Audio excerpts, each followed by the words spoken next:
Welcome to the show. My name is Charlton with Big C. This is Charlton and Big C Sports. Coming to you worldwide on the Big C Sports Network, on the #1 network in the United States of America. And Big C Sports has been voted the #1 sports show in the universe, according to Big C. And them good old boys down south, I want to say bienvenidos to all of our listeners in Latin America, also across the pond in London, England, as well as Paris, France. Of course, you good old boys in Canada. We love you in Africa, the Big C tribe. But there's no one we love more than the good old boys down south in the land of the free and the home of the brave on a beautiful October the 7th, 2019. Round of the Port Days, Big C. How's it going for you good old boys down south? Charlton, it's going wonderful. We had global sports being played all over this weekend, from California to London, even down through the South. Just great baseball, football, and basketball being played. Yeah, it's all being played, and that's the kind you paid for. You know, there are a lot of people still sneaking into ballparks out here in Big C. I think it's all fair and love and war. It's a beautiful, hot day in California. I know it's a great time of year for football fans. Basketball, baseball, soccer, MMA.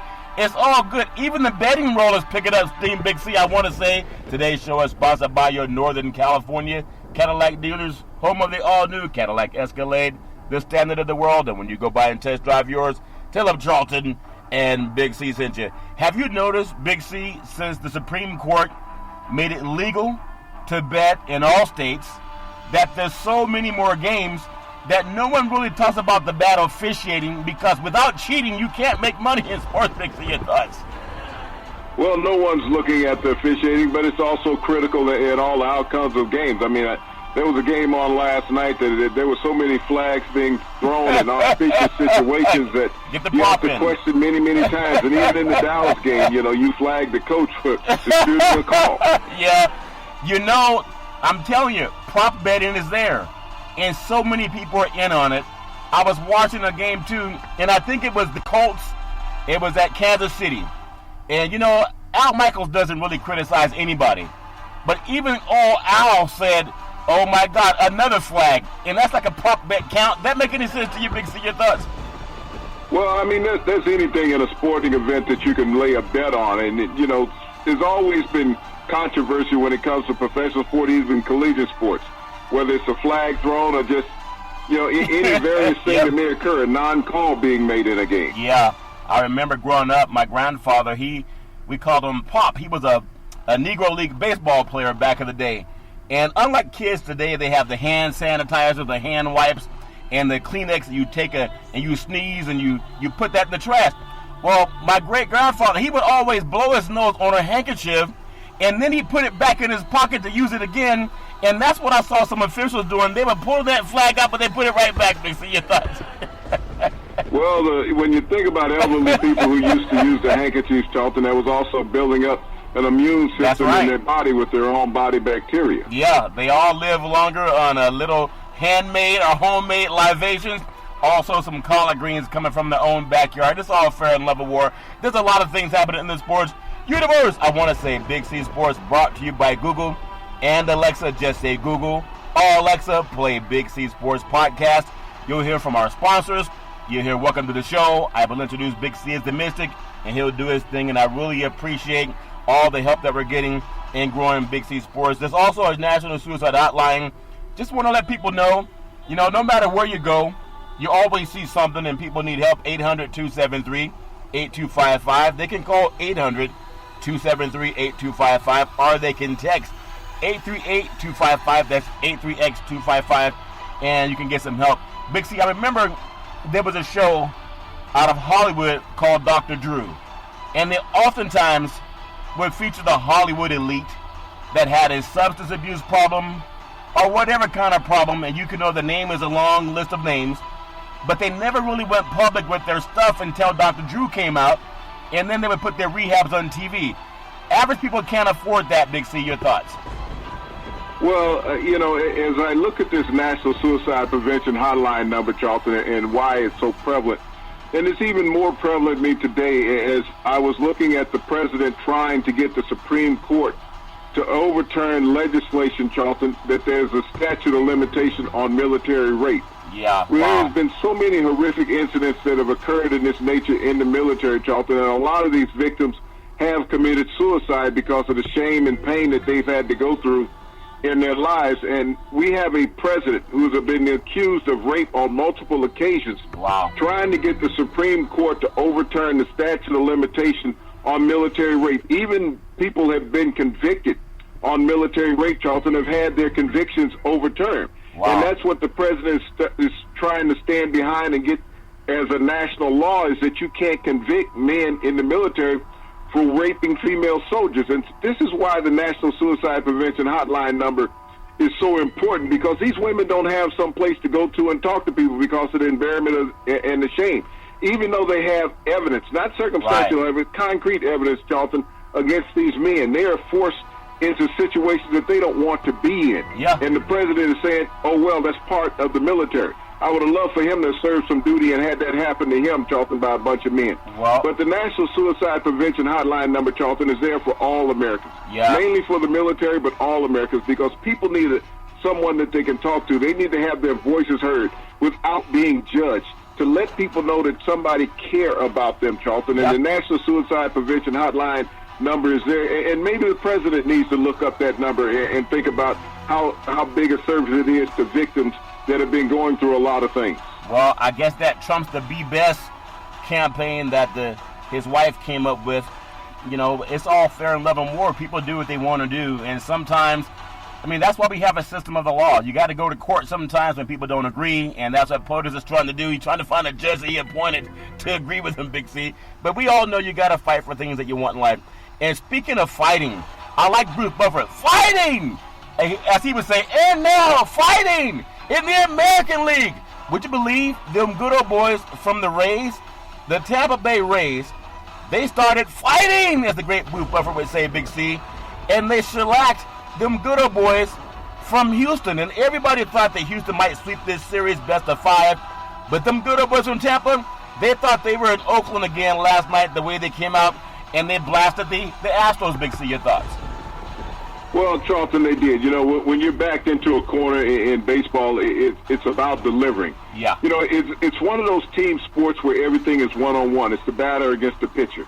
And the Rays knew that, you know, this was a do or die last night because the Astros were looking to sweep them. Yeah. But they jumped all over Zach Greinke last night, Charlton, and lifted him out of the park and attended to victory over the Astros. I think the Astros were walking in thinking that this series was done, that this wild card team had gone as far as they could go, but all of a sudden they found themselves in a dogfight, Charlton. They're up 2-1 in the series, but as the Rays proved last night, they can put some runs on the board. You remember that movie called Walking Tall? That good old boy carried a big stick. When you look at what they did last night, backed by another clutch performance in pitching Charlie Morton, you know, they beat the Astros. Beating them, you can understand because they've had decent success against them. I would expect if they won, it'd be a 4-3 game. But when you score 10 runs in one game against the Astros, that kind of shakes the foundation. I know people might say not really.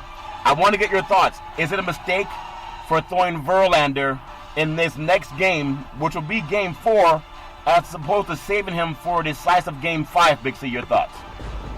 Well, no, Charlton, if you can eliminate an opponent in game 4, you do it. You don't want a series to go game 5. The quicker you eliminate an opponent, even the more rest that you'll have down the line. So Verlander is a pitcher who is used to pitching on a short week's rest, Charlton, and that's what you're looking at. And so you want to put your best out there. You don't want to take a series to game 5 if it's a best 3 out of 5. Yeah. You'd like to eliminate it in 3 or 4 games, Charlton. Yeah. And that's what Houston thought they were going to do last night. So you got a whole off season to rest if you get eliminated. So you throw your best at everybody as frequently as you can. Yeah, you think about it, a must-win game 3. Kevin Kiermaier hit a go-ahead 3-run homer, and Tampa Bay really got the best of Greinke. You know, this reminds me, and you know we talked about it last week, how the Dodgers, they saved Clayton Kershaw for game 2. But he's the highest payroll on the Dodgers.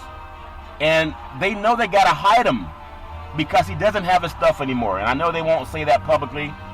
But in the fact that the manager was right and Roberts was right, Big C, because Kershaw got had at home again at Dodger Stadium. Now, they're talking about having Kershaw again. That's why they got him out in game 2. But there's no comparison really with Verlander and also Kershaw. Would you agree? But they both have gotten had. Kershaw can get had, but Verlander, I don't think so. But you still agree with starting him in Game 4? He just pitched the other day, Big C.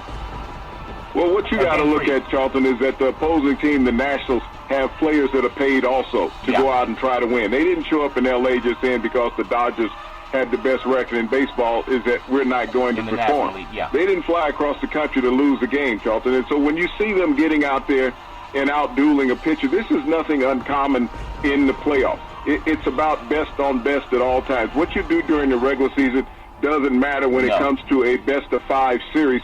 It's about getting the most opportunities during that stretch. And that's what the Washington Nationals are doing. You look at what they did against the Brewers in getting to this series, Charlton. They knocked them off. They knew that their backs were against the wall in every game that they played. They know that they're playing for their lives. Yeah. One of the problems about having the best record in baseball is you tend to cruise. Yep. And it's not just on the pitcher. You got to realize those other 9 guys out in the field got to produce also. Yep. They got to field everything that's on the ground that comes to them. They also got to hit when they're at the plate.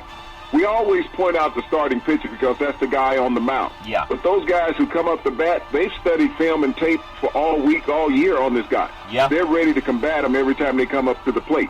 Well, in the words of the great Bruce Buffer, now fighting! You have Rich Hill and Max Scherzer. This is a game that you got to love the way baseball's played. It doesn't matter where you're down. We've seen teams come back and take the lead, the go-ahead run with 9 minutes left in the game, the last 3 outs. We've seen teams come on and dominate. We've seen it all. We've seen teams go across the country, as you said, and win in an opponent's ballpark. And now you look at the Dodgers and the Nationals. Tonight at home, the Nationals, they face a winner-go-home game. And I think as much as people don't want to see this if you're the losing team, I think a lot of athletes, they want to be placed in a situation where you win or lose. And so there's a winner home for them. The Dodgers are up 2-1 in a best-of-5. You have Max Scherzer on the mound tonight. Just 2 days rest. We talked about Verlander, Big C, and hoping to keep the Nationals' hopes alive. But the Dodgers, they're going to send Rich Hill to the mound. We talked about Kenyon Rue. That good old boy, he's solid. He's so solid with his pitches. Are we going to see the same thing from Scherzer tonight, or is it bye-bye Washington, Big C? Your thoughts? Well, what Washington is hoping tonight to get at least 7 innings out of Scherzer, they don't want to have to rely on the bullpen, which has been their Achilles heels. When you think about Scherzer as a starting pitcher, well over 200 strikeouts on the regular season, and he had 10 in the first game that he pitched here in the playoffs, Charlton. So they're looking for that type of performance, and that's what they need. The bats have been lively lately for Washington, so this will be a very competitive game. I know that Hill has been 4-1 prior to getting hurt early in the year, so now he's coming back and looking to be strong tonight. I think for, at least in my thoughts, MVP for the Dodgers so far, I would say it's Muncy. Max Muncy is doing his thing. I know Bellinger was doing his thing in the regular season, but right now, Muncy's the guy that seems to get the hits. And I know there are always players that will come up and they'll play big in the postseason, maybe not as much in the regular season. But the great Max Muncy, man, he's been doing his thing since he took Martin Baumgartner yard, and they had some jawing at each other. But I really love the way he's playing. Is there anyone that you see on the Nationals side of the ball that might be their MVP if they can get a win tonight, Big C? Your thoughts? Well, you know, they've been playing team ball. I mean, their pitching staff is what's been the best part of their team all year. They had 3 dominant pitchers, Charlton. They've gotten timely hitting as they've gone on throughout the series. So this is one of those games that they have to keep the ball in play tonight, and I think that they'll survive this game against the Dodgers. Well, it's amazing baseball. I love seeing, best of 7's great. Best of 5 is intense. And then when you have that single game elimination on the wild card, it's even more intense. But I look forward to what's happening tonight with the Dodgers and also the Nationals. Big C. Now, fighting the great Bruce Buffer, the Yankees and the Minnesota Twins. The Yankees, whether they win or lose, they're probably the most loved and the most hated professional baseball team in the universe. And that's because they continue winning. There's also something about the bigness and the vastness of New York City, where everything seems to be exaggerated. Whether they win big. If they lose, it was an upset. But right-hander Luis Severino, he'll take the mound tonight in New York. The Yankees will attempt to complete a 3-game sweep of the Minnesota Twins. Now, think about this. The Yankees have outscored the Twins 18-6, and the Twins have dropped a Major League Baseball record 15 straight postseason games. Big C, your thoughts? Well, this is why you can't take what you did in the regular season with you to the postseason. You think about the Minnesota Twins. They set a Major League record for home runs this past season with 306. Right. Yep. In the first game of the series against the Yankees, their first two batters hit home runs, Charlton. Yeah. But their bats have basically been idle since. The Yankees pitchers have just been dominant. And in outscoring the Twins in two games, scoring 18 runs, 10 in one game, 8 in the other, the Yankees' bats have been lively at home. Now they're going to Minneapolis, where the mosquitoes are as big as the baseballs, Charlton, at this time of the year. So they're hoping that the friendly confines of Target Field bring those bats back alive for the Twins, Charlton, because if not, they'll be going pike fishing next week. Well, I understand. You don't want to dip boys in cold water. But I want to get a thought, and because Minneapolis, St. Paul doesn't compare media-wise with New York, of course, and nothing does. And you think about 15 straight that they've lost postseason games. It's a lot like what the A's have done. The A's have not won a deciding game since 1974. That's many, many moons, Big C. You're talking about 44 years ago. And now look at Minnesota. If they get one win, it's not as if it's going to change anything because they don't have history on their side. And they have a rookie pitcher. He was the fact that he was an Uber driver. He might be driving Uber by midnight, Big C. Your thoughts? Well, Charlton, they did win a couple of World Series back in the 80s, so they had a very dominant team when they were led by Jack Morris and Kirby Puckett. Yeah. Those kids, I mean, they were knocking the ball out when they were playing in Metropolitan, well, not Metropolitan State, the Metrodome there in Minneapolis. They had a couple of World Series during that stretch. The A's, they actually won a World Series back in 1998 versus the Giants in a Bay Area series. Yeah. So these teams have had a long drought. I mean, when you think about 15 games that you won a postseason game, that's a long drought. But with the lively bats that they have, they just need to get back to the fundamentals of what they had during the regular season of hitting the long ball. I mean, they don't need to try to play small ball and produce runs. They need to be swinging for the fences tonight at home. When you look at every series, you have the Dodgers. They've lost a game even though they lead the series. The Yankees haven't lost a game. And then the Astros have lost a game. So the favorite team out of the NL, which would be the Dodgers, and the favorite team out of the American League, you have to look at Houston. But I think the team that's pushing both of these teams, the Yankees will push. I mean, if they go that far, of course, you got to play one game at a time. But if you look at them if they can sweep through Minnesota, and if somehow Tampa can get another win against the Astros, which I doubt it, I think it gives the Yankees some confidence going into that series if it happens. Atlanta, to be able to get, I guess you could call it an upset, coming from behind and winning in St. Louis, even though they dropped the game at home down in Atlanta. They also are going to push the Dodgers. If we see those two teams, do you like, if you pick your top four, would you still say it's those two, the Dodgers and also the Braves, and then you look at the Yankees and the Astros? Big C, your thoughts? Well, when you're looking at the Yankees and the Astros in the American League, I mean, that's hands down what those two teams are, Charlton. They've just been dominant. They're going to take control, and that's going to be an epic series. I believe those two teams will be in there for the ALCS championship. When I look at the National League, I mean, it's all up in the air. You can't count the Cardinals out. Right. The Cardinals have been an outstanding team in the postseason, and you know, when they won the Central Division throughout the year, that's what you're looking at is teams that have won their divisions. Yeah. The Dodgers, I mean, they're not a shoe-in to do anything. They've already dropped against the Nationals. Yep. So they have to be on their P's and Q's. I mean, they're going to be in a struggle tonight. I like what the Atlanta Braves have done in the latter part of the year. They have so many young players that at this time of the year, that youthful enthusiasm can drive you, Charlton. When you get up on a team and you have that extra energy, you know how to close. Yeah, you know how to close. Well, I just love this time of year because everything counts. And baseball's a slow game, and they talk about how to speed the game up, whether it's having a time clock like they do in the NBA and also NFL.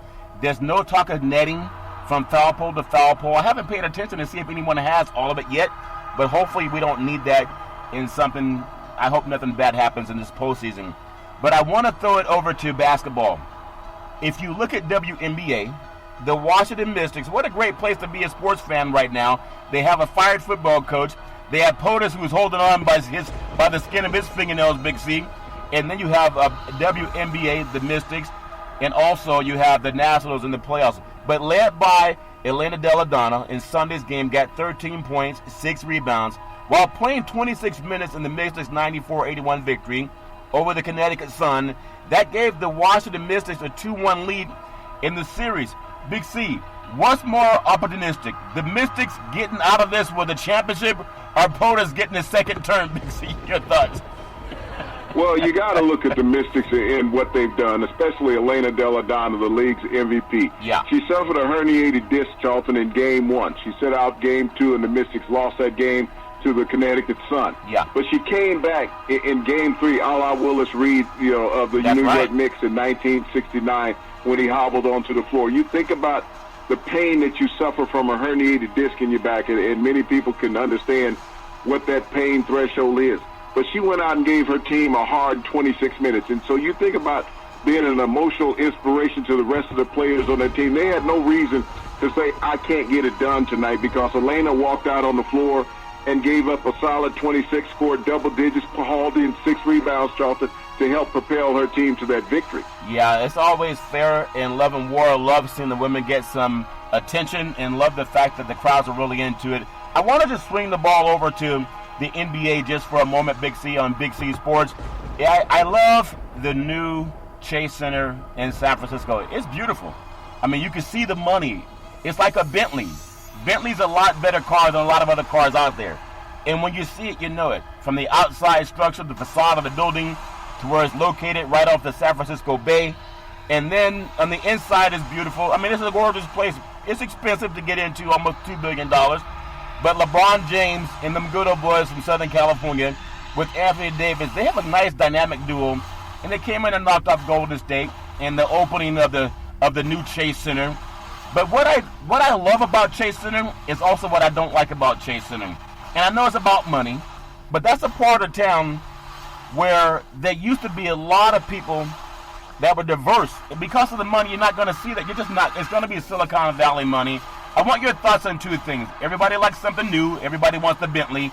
But a lot of the people that make the NBA, like the players, people who look like them, really can't afford tickets. Big C, your thoughts?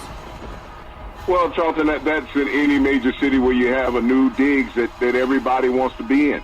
It's about money in sports, and when you talk about sports being a billion-dollar business, it's not about for the poor to attend. It's very unfortunate that you leave areas of the city, and everyone's talking about affordable housing in a city, but you also got to understand, Charlton, is that the city government helped pay for these new arenas when they go in. They're not all privately funded. Right. The city has to buy into that. So it's about making money overall for the city. When you think about the Chase Center, this is a venue that's already slated to be used 280 times in its first year of operation for multiple events that are going to be played in, not just for the Golden State Warriors, Charlton. Yeah. This is a multi-purpose facility for concerts and everything else that's going to be going on. So they look at the money that it's going to be generating for the city, not just people living in a general area. Yeah, well, I want to take you down south in another kind of new thing that's happened in the NBA. You have, Zion Williamson, and down there with the Pelicans in New Orleans, they had 10,000 people show up just to watch them play a scrimmage game, Big C. There was times last year you couldn't get 10,000 to see a regular season game. I know the hype is good. I hope the young man has a lot of success. I know they're playing a preseason game tonight with the Atlanta Hawks. And, Alvin Gentry has a lot to be happy for. With all the how justice in the universe serves its purpose. Anthony Davis didn't want to be there last year. They had a hard time people buying tickets. But they get the most prized player in the universe in Williamson. And I'm proud, or at least happy for Alvin Gentry and what was kind of the laughing stock of the NBA. Now they seem to be a hot ticket at least. Big C, your thoughts? Well, they're a hot ticket, Charlton, but you got to develop a jump shot. I mean, all the hype is good and dandy, but you're not even playing a regular season game yet, so they got to get to that point. Yeah, they got to get to that point. And then last thing I want to just bring up to you, I know global expansion is important. Everybody wants to expand in the universe. They want to expand everywhere. You have the Sacramento Kings. You have the Indiana Pacers. They both flew over to Mumbai, India, and they played couple of games. The Kings lost. But maybe the flight, I want to get your thoughts because we talk about muscle fatigue and player fatigue. Sitting in an airplane for 22 hours, I know it's important for the marketing. I know it's important for selling your brand. But is that in the best interest of athletes to fly that far just for an exhibition game, Big C? Your thoughts? It's not uncommon, Charles. You look at the Raiders and the Bears being over in England. You got to understand the planes that NBA players travel on. They're not commercial planes. These planes seat a maximum capacity of 50 people. Yeah. So there's leg room, there's walk-around room. Every seat is a first-class seat on the plane, Charles. So that really doesn't bother them. They have time once they arrive in a different time zone to relax and get their legs back under them. Yeah, they sure do, Big C. I just wish them all well. I love the sports business. We're going to come up with what's called the Big C Timeout, also known as the Big C Pause. And when we come back, we're going to talk heavy about a lot of football and some things that happening around the sports universe. We'll take our Big C Pause, and we hope that you'll come back and join us in just a moment.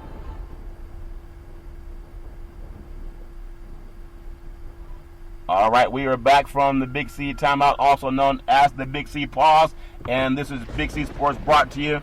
And we're really enjoying the progress that we're having with our sponsorship and our program. You can follow Big C Sports 24 hours a day, 7 days a week on the #1 podcast network in the universe on iHeartRadio Podcast. You can follow Big C Sports on Apple Podcast. You can follow Big C Sports on Google Podcast. You can follow Big C Sports on Spreaker.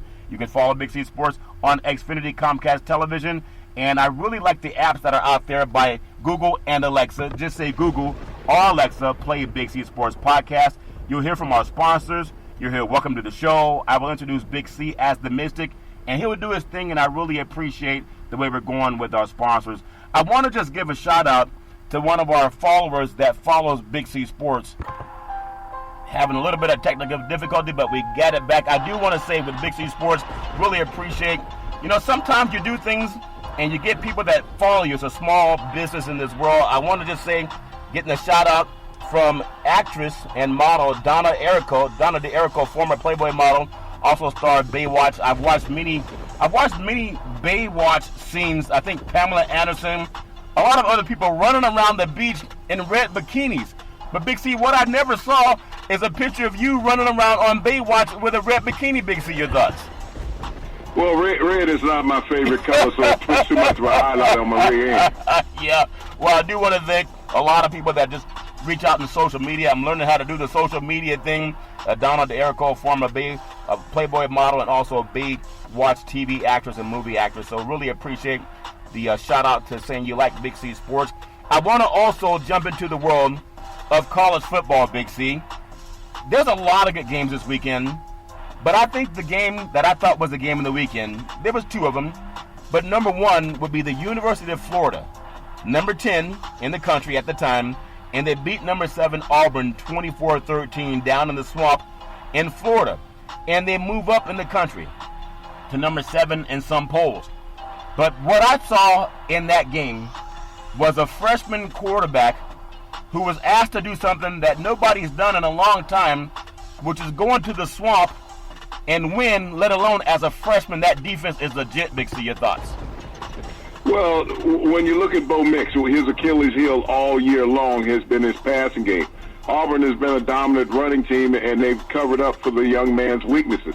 He was put in situations where he was forced to throw the ball against Florida, and with all that team speed they have defensively, they were able to foil whatever he was trying to do. But the real key in that game was Perine, the running back from Florida. He amassed 132 yards on just 16 carries, which kept that great Auburn defensive line at bay, and they had no answer. Florida was able to control the clock, capitalize on turnovers, and knock off number 7 Auburn, who is going through the toughest part of their schedule at this point. Yeah, and when you look at the fact that Auburn got had in this game, and you talked about Perine, they were stopping the run. He had, I think, an 82-yard touchdown run. Outside of that, Auburn kind of held them in check. But what I like about Florida, and you talked about it before, is the team speed. Not only did Perine pull away in a long run, but defensively, Nick, the reason he couldn't get success finding the ball, they kept forcing him out of the pocket. Now, for some reason, he thought he could outrun the defense of Florida and find open receivers downfield, but that just did not happen for him. Big C, your thoughts? Well, a lot of young players coming right out of high school, and he is a true freshman. find out about the true speed of the athletes in the college football level, especially in the SEC. When you think about Florida, they have three of the most dominant pass rushers in the conference. Yeah. And they laid it on Nix all night long. No, they did that. I think he'll learn, but you're going to learn by taking your bumps. And another team that I think is really the best team in the country, and everybody has their opinion, it's like a fight. You could get a lucky punch like Buster Douglas and Mike Tyson, and you could win that game. You could win the fight or the game, etc. Going up north to the Horseshoe, Ohio State Buckeyes, they defeat number 25 Michigan State. And we both said it would be a double-digit win. I think the point spread was double digits. I read around 17, I believe. And they ended up winning by 24, and it could have been worse than that. Michigan State hung with them earlier in the game. But what have you learned about Ohio State if you had to learn anything else about them, Big C? Your thoughts? Well, Charlton, they got to protect the quarterback a little more. Michigan State was astounding with the pass rush against Fields early in the game. But what Ohio State did to offset that, they started running A.J. Dobbs. When you think about this fine sophomore running back at Ohio State amassing over 170 yards on the ground, that was a difference maker in the game. And Ohio State's defense stayed on top of Michigan State's quarterback Lewinsky all night long. He just could not get comfortable. Yeah, 34-10. That takes a lot of the sting of the shine off of Michigan State because I know their coach has been successful. He's had a lot of praise going into how they played so closely against Ohio State in the past. But I want to get your thoughts. Draw the comparison between the new head coach at Ohio State and Urban Meyer. I thought sometimes he would play soft because he become friends with his fellow brethren in the Big Ten. This new coach, he has no friends, Big C. Your thoughts? Well, I don't think that it's any difference between the Ohio State team right now than what you had at the beginning of the season last year. If you recall, Ryan Day had Dwayne Haskins as a first-year starter at quarterback, and they were lighting it up until Urban Meyer came back. Now he has Justin Fields as a first-year starting quarterback, and they're doing the same thing. He's running the offense just like he did last season prior to Urban Meyer's return. Very good point. Sometimes you got to have a change to make things better. UCLA on the West Coast, I feel bad for this team. I watch Rick Neuheisel sometimes on TV and doing this prognosticating, and you see the great Troy Aikman doing games for Fox Sports, and they've had so many great players. You know, Ken Norton Jr. played linebacker at UCLA. They had so many great players over the years, and now just watching, Gaston Green was a running back in the day for the Bruins, and they just haven't had that kind of success lately. They lay an egg at home, 48-31 to Oregon State. Now, to lose is one thing, but you give Oregon State 48 points at the Rose Bowl, and this is the same UCLA team that scored in the 70s at Washington State on the road. There's something missing. I'm not just saying it's the coaching staff, but it's as if the players don't have that let's win a game mentality they used to have back in the day. Your thoughts? Well, when you look at the Me Too players that go on now, it's all about me. These players scored 50 points in the second half a week ago against Washington, and they spent the rest of the week on social media not worrying about practice, Charlton. And they came home and got their hats handed to them by the Ducks. I mean, Oregon, not one of the better teams in the country, but you wouldn't know that playing against UCLA. Everybody seems to be getting healthy. Yeah, I know I'm not for banning media, but I think some coaches, when players are posting so much on social media and not focusing on their playbook, it shows. Big C, Penn State, the Nittany Lions, what a team they have. They knock off Purdue. Purdue was banged up, to be fair to Purdue. Their quarterback's out, a lot of their top talent's out. But 35-7 Penn State, defense had 10 sacks, and they held Purdue to 104 yards of total yards. Big C, your thoughts? You talk about probably the top defensive performance of the season in college football was handed out by the Penn State defense. 104 yards of total offense in 4 quarters. That's an outstanding effort. And 10 sacks of the opposing quarterback for Purdue. That's not counting the hurries and the harassments, Charlton, but you got to take your hands off to James Franklin's defense at Penn State. Yeah, and they still don't get the respect maybe they should have, but you're going to get respect. You got to earn it. There's so many games left that are big games in the Big Ten. You get a chance to decide on the field. Doesn't matter what media says about you. Another good team that's flying under the radar. They came out to the West Coast early in the season, and they won a game at Fresno State an overtime game at Bulldog Stadium, Jim Sweeney Field, Big C. Minnesota remains undefeated in the Big Ten. They're 5-0. They had a 42-17 trouncing of Illinois, the Fighting Illini. Now, I don't know why they call them Fighting Illini. They just call them the Illini, Big C. They were not fighting too hard, Big C. Your thoughts? Well, when you look at Finks, the coach at Minnesota, yeah. This is a team that's undefeated. You took a look at the Big Ten Conference in whole, Charlton.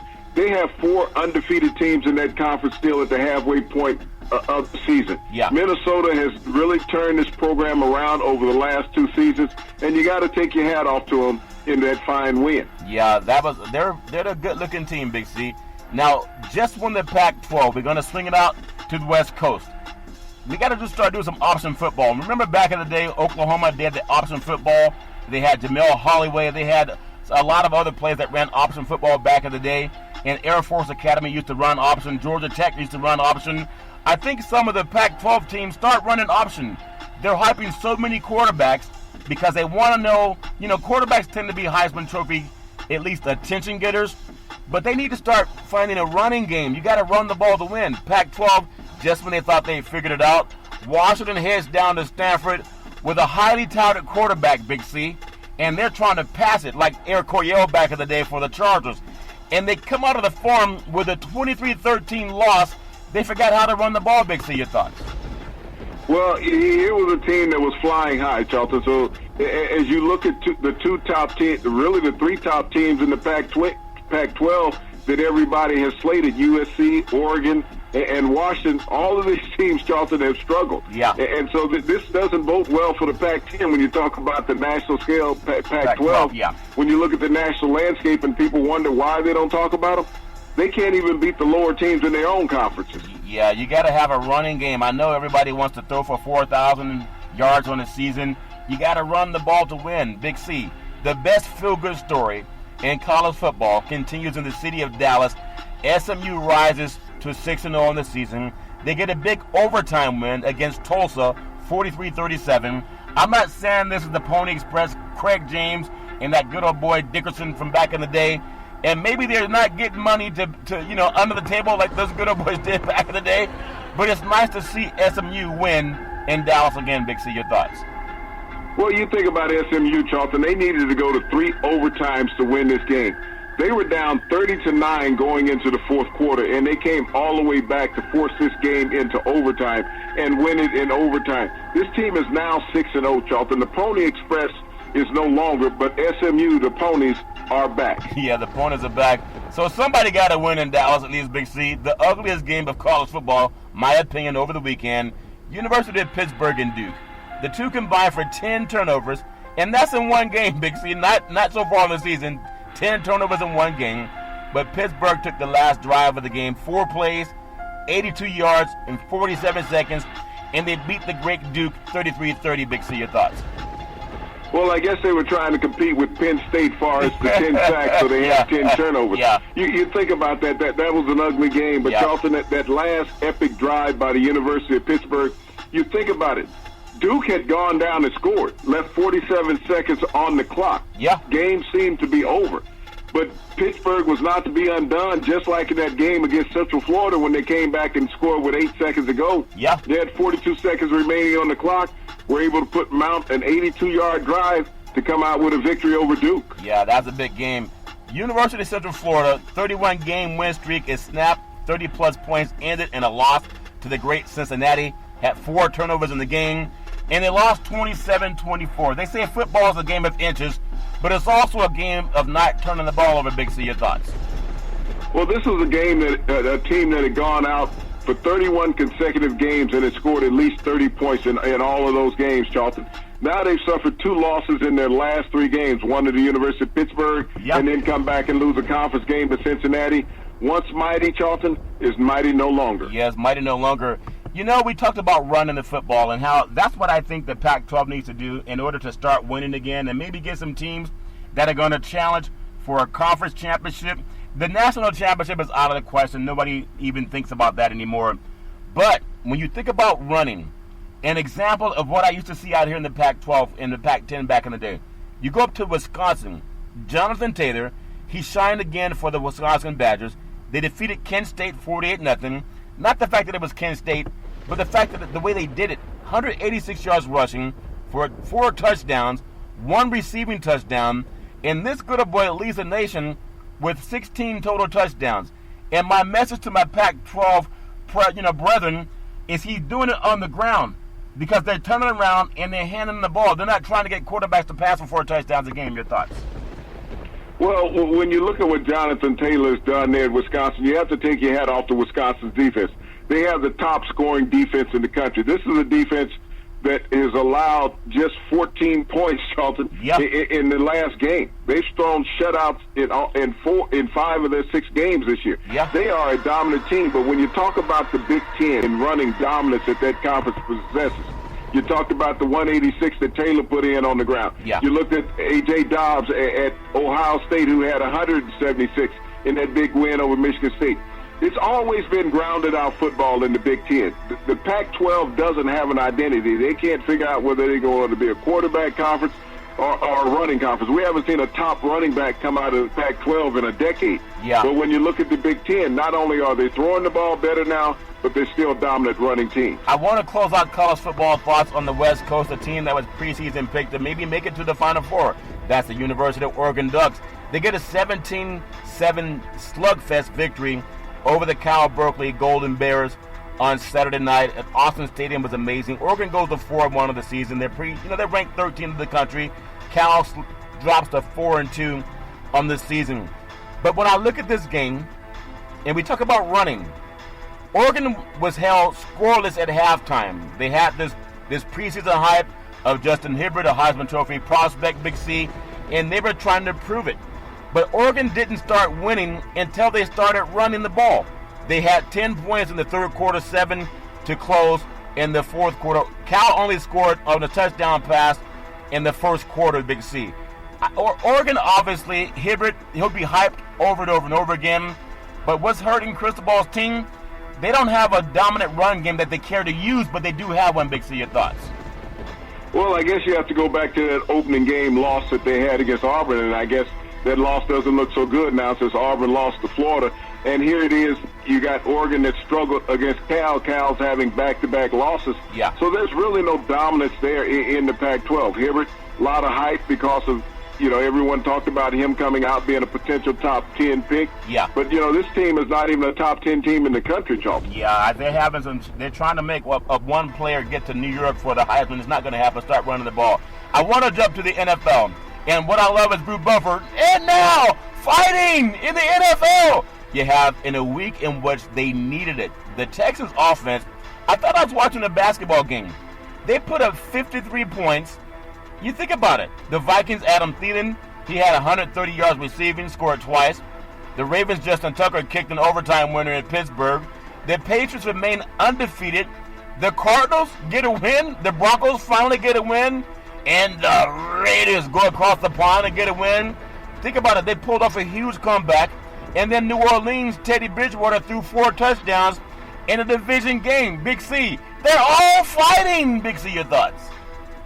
Well, as we look at the NFL, which has become the unpredictable league, just when you thought you had things kind of straightened out, everyone throws you a curveball just like in baseball. Yeah. But as you look at the advancement of these teams and how, fortunes have changed, here in Week 5 in the NFL, some teams are on a slide and some teams are getting better. I like where New Orleans is with Teddy Bridgewater. Yeah. He is a kid who's thrown 4 touchdowns in his last game. Everyone thought that the Saints would struggle when Drew Brees went out. I mean, the Raiders, John Gruden seems to have figured it out now. You go against Chicago. Everybody talked about how great this Chicago defense was. The Oakland Raiders came out and hit them square in the mouth over in London. Yeah. They hit them with a loaf of something over there because they staggered all throughout their game. Yeah. Adam Thielen, all of a sudden, is catching passes after he criticized his quarterback, your cousin in Minnesota. He decided to throw him the football and complete some passes downfield. Yeah. But as you look at these teams moving forward, Charlton, this is the difference maker in the NFL. When it gets mid-season, you got to figure that you got it all worked out at that point and move forward. Yeah, you got to move forward. Something's never changed, but I'm proud of the Cardinals going on the road and getting the win. We got a rookie quarterback, and he takes his team to a win over Andy Dalton. and the Cincinnati Bengals. I guess Marvin Lewis wasn't the problem after all, Big C. That's a big win for the Cardinals. You know, they lost Bidwell last week, Big C, former, owner and patriarch of that team. And now, I'm not saying that was motivation, but give it some time. Again, it was Cincinnati, but they're figuring out how to win with the rookie quarterback. That's important. Your thoughts? Well, what they did in this last game is went back to some of the things that Kyler Murray did when he was in college, as we had spoke about the week before the game. You have to go back and play to his skill set, not try to get him to adjust to the NFL skill set, because he's never going to do that. What he did to make him successful from high school and college, he has to do that in the program, and that's what Cliff Kingsbury needs to adjust to. The Cincinnati Bengals under Zach Taylor are just abysmal. So everyone who wanted to be a critic of Marvin Lewis year after year, saying that he must go and he's the problem with the Cincinnati Bengals, they're wrong. The Cincinnati Bengals just have problems, and it wasn't Marvin Lewis. It was well beyond that, and Zach Taylor has proved that. Yeah, I want to go back to they look at the Atlanta Falcons, and people can say Matt Ryan and $155 million, whatever it is, Deshaun Watson. You think about these two players. One team is going north, the other team's going south, no pun intended. But then you hear the owner for the Falcons, Arthur Blank's talking about maybe getting rid of his coaching staff.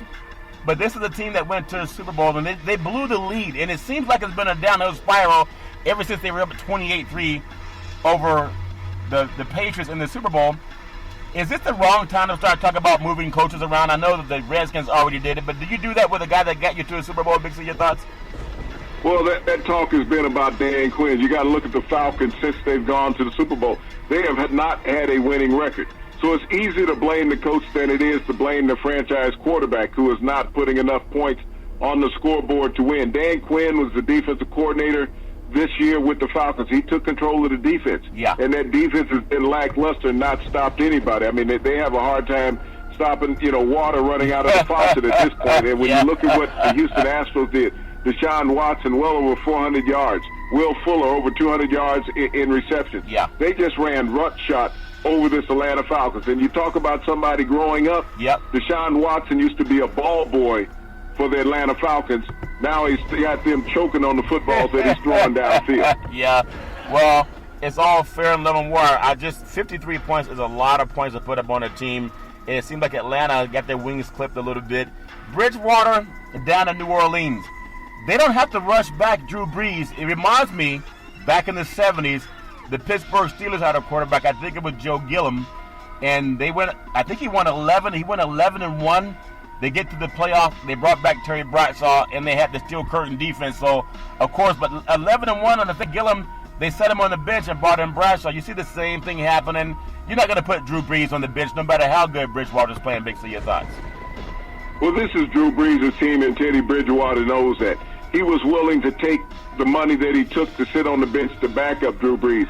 And this is what you call having an insurance policy in the NFL, is to have a capable backup quarterback. When you look at how backup quarterbacks are performing, you look at Allen in Carolina, you look at Minshew down in Jacksonville. These quarterbacks have kept their teams in the hunt coming off the bench, but they accept that role. Drew Brees will be much better off when he comes back. I look at Drew Brees in the last 6 games of last season. His arm was tired because he threw the ball so often. Yeah, too much. When he comes back, after another 6 to 7 games, they're going to rest him even longer than what they had expected to rest him. They're not going to rush him back. He won't be back until late November when he comes back, if not the 1st of December. Yeah. But this allows him to have that strong arm when they come down the playoff run. And they will make a difference in their offense. You got to make them the favorites in the NFL, in the NFC. Yeah, how about the Cowboys? When a Cowboy loses his spurs, he's not going to have the same control of the horse, Big C. And you got to there's something going on in Dallas. It's called the turnover game. When this team has turnovers, anyone can beat themselves with turnovers. And for a week, back-to-back weeks, they haven't shined like that star at the mid of the field for the Cowboys. To see Aaron Rodgers and them good old boys from Green Bay go in there and do what they did a couple of years ago when they knocked Dallas out of the playoffs, also at Jerry Jones Stadium. And then the coach was learning a foreign language on the sideline, and he got flagged for a personal foul, sports black conduct. Give me your feeling. The Cowboys, to me, are still a better team than the Packers. That's just what I see. But when you have turnovers, you're not going to beat many people. 34-20 loss at home. Your thoughts?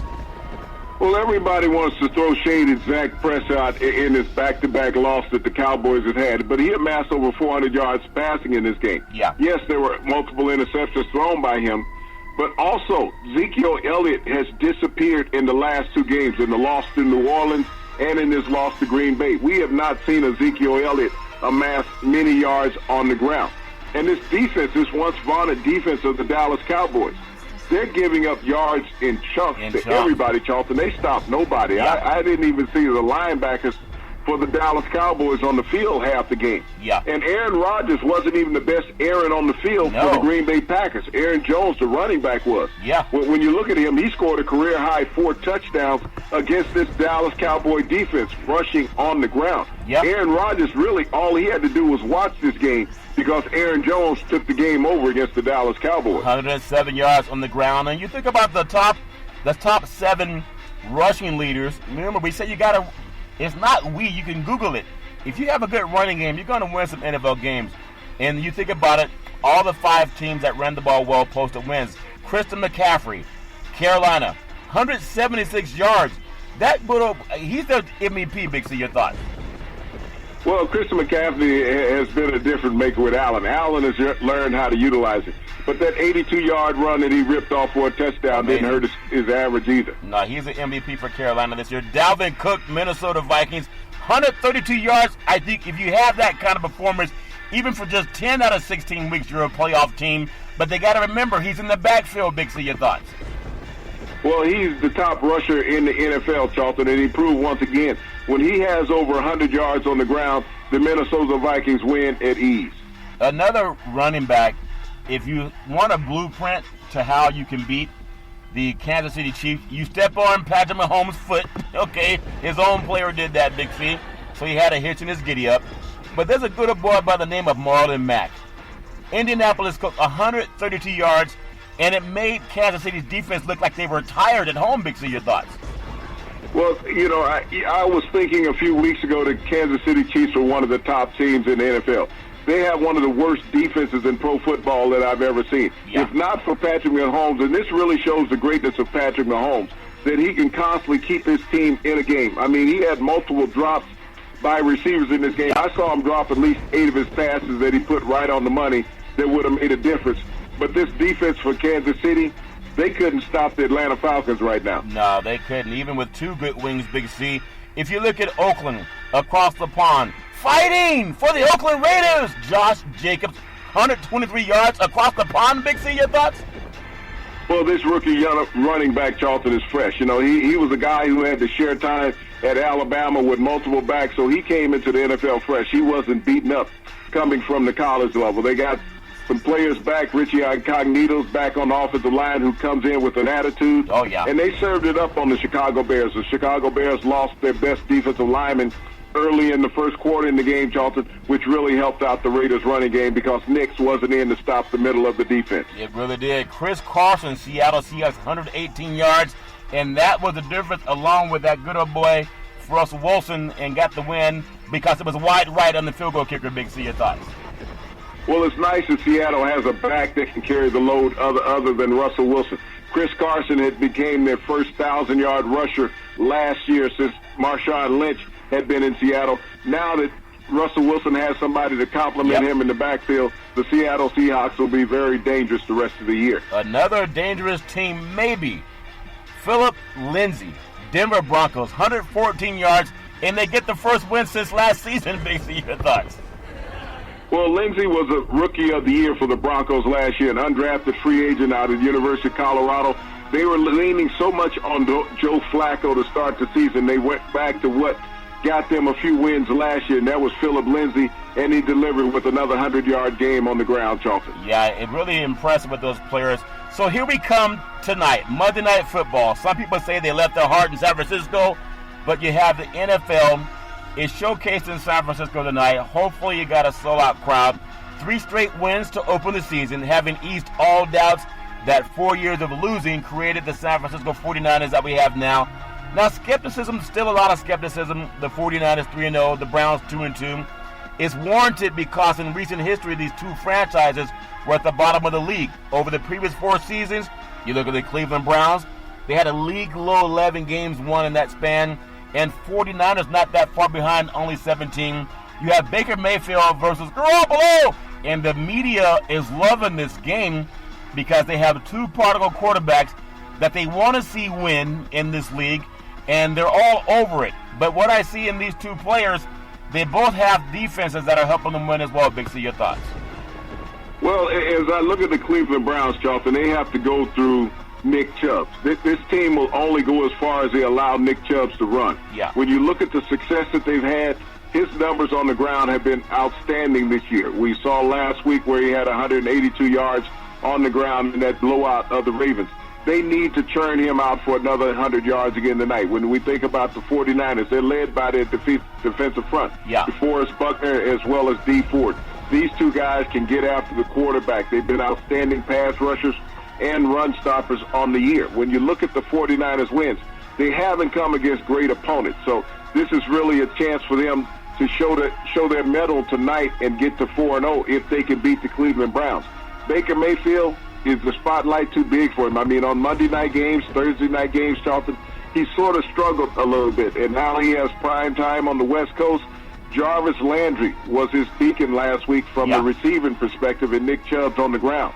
Is he going to try to be the star tonight? If Baker Mayfield's trying to be the star for the Cleveland Browns, they will struggle. He has to let the guys around him who know how to play the game, Charlton, let the game flow with them. You know, when you look at the 49ers win, it could be smoke and mirrors. They got to win at Tampa early in the season because Tampa forgot what team they were throwing to in Winston, who's played a little bit better lately. They got to win at Cincinnati. They just lost to a rookie quarterback, Big C, and Cincinnati's winless. They also got to win over Pittsburgh. Well, Pittsburgh only has 1 win on the season, so their resume is not that impressive. It just really isn't. And then you look at the Browns. They had that close loss to the Rams. They beat up on the Jets, and they got blasted by the Ravens. So either one of these teams, I think they're going to start showing their true colors. I want to ask you one thought as a defensive player. If you're up by 4, say 28-24, who would you hate seeing trying to score against your team having to go 80 yards? Mayfield or Garoppolo? Big C, your thoughts? Well, Charlton, neither one of these quarterbacks have a proven long history of come-from-behind victories. I think the game that, when you look at Garoppolo earlier this year, he scored with 1:15 to go to keep the Niners undefeated. We haven't seen Mayfield come from behind this year where he has struggled down the stretch. So right now, I got to tip my hat to Garoppolo because he has shown that he can come from behind. Well, NFL scores over the weekend. Big C scores. The Colts 19, the Chiefs 13, the Packers 34, the Cowboys 24. How about them Cowboys? The Broncos 20, the Chargers 13, the Raiders 24, the Bears 21, the Ravens 26, the Steelers 23. The Patriots just keep winning 33-7 over the Redskins. You said that Jay Gruden would be out there driving an Uber by this week. Big C, your thoughts? Well, it was long overdue. The Washington Redskins should have never even started the season with Jay Gruden as head coach. And here's a guy, you draft a quarterback number 1 as a coach. You didn't want him. If you think about Jay Gruden when he came into Washington and got the job as head coach, Robert Griffin was still a part of the team. He didn't want Robert Griffin to be his quarterback. He stuck with Kirk Cousins. Yeah. Never had a winning record with Kirk Cousins. He could not beat teams with winning records. And now he's done the same thing this year. He goes with Case Keenum, brings in Colt McCoy. He throws in Dwayne Haskins under fire. And even the new head coach, the interim head coach, Conlon, said he's not going to play Dwayne Haskins. So they need to find a coach who can develop Dwayne Haskins. You don't spend a number 1 draft pick, 15th overall in the NFL draft, and say that the quarterback is not ready. Everyone said that in New York about Daniel Jones. Yeah. But they got him ready and put him in, and he's been productive for them thus far. Friend of mine bought a Lamborghini Diablo. He keeps it in the garage. Like, why'd you buy it? You're just going to park it. Doesn't make sense. You got to get the man out there. You have the Bills 14, the Titans 7, Cardinals 26, Bengals 23, and the Saints go marching in 31-24 over the Buccaneers. The Texans 53, the Falcons 32. Vikings 28, the Giants 10. You had the Panthers 34-27 over the Jaguars. The Eagles 31-6 over the Jets. And Thursday night game we had the Seahawks 30 and we had the Rams 29, and just a great game. Big C, I love what we do with Big C Sports. You can follow Big C Sports 24 hours a day, 7 days a week on the #1 podcast network in the universe, an iHeartRadio podcast. You can follow Big C Sports on Apple Podcasts. You can follow Big C Sports on Google Podcasts. You can follow Big C Sports on Spreaker.com. If you have Xfinity Comcast Television, you can follow Big C Sports Podcast on the iHeart Sports app. And the app that I really love is by Google and Alexa. Just say Google or Alexa, play Big C Sports Podcast. You'll hear from our sponsors. You'll hear welcome to the show. I will introduce Big C as the Mystic, and he'll do his thing. And I really appreciate the way things are going. On this date, October 7, it was early 1960s, years of intimidation.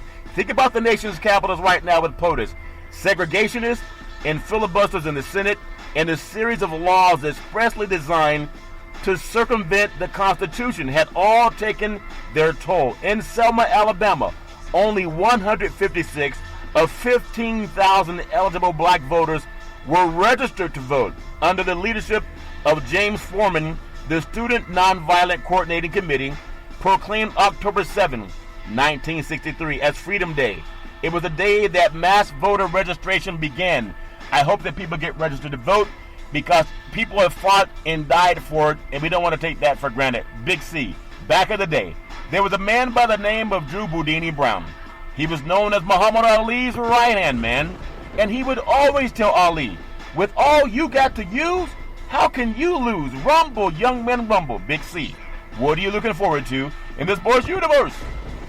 Charlton, what I'm looking forward to is what we've had in Major League playoffs thus far. We're down to four games left, Charlton, between all of these series. And what I'm looking forward to is Game 5 between the St. Louis Cardinals and the Atlanta Braves back in Atlanta. It's come down to the best of 5, and it come down to a one-game series, Charlton. When it's coming to the best, you can always Google the best, and you can find the best every Monday through Friday at 5 and 6 p.m. worldwide on the Big C Sports Network, on the #1 network in the United States of America. And Big C Sports has been voted the #1 sports show in the universe, according to Big C and them good old boys down south. As we always tell you, there's never, ever an excuse for domestic violence. If you know any man or woman going through that garbage, please pick up the phone and call 911, because no man or woman should ever have to go through that garbage on their own. And as we always tell you on every Big C Sports show, we thank you, we appreciate you, and we hope that you have a super fantastic day.